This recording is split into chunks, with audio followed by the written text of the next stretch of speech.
從5月7號起，民眾搭乘國內航班需出示 Real ID 或者護照等有效證明，否則無法通過機場安檢。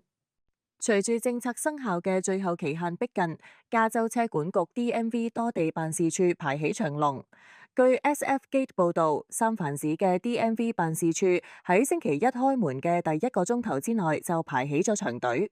DMV 發言人表示，灣區辦理 Real ID 嘅民眾數量有所增加，特別係 San Jose、Santa Clara、屋崙、三藩市同埋 Daly City 嘅 DMV 辦事處。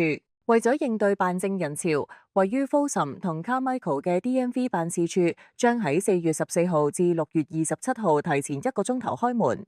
喺星期一、星期二、星期四同星期五朝早7至8點呢啲額外嘅一個鐘頭之內，僅限於辦理 Real ID 證件。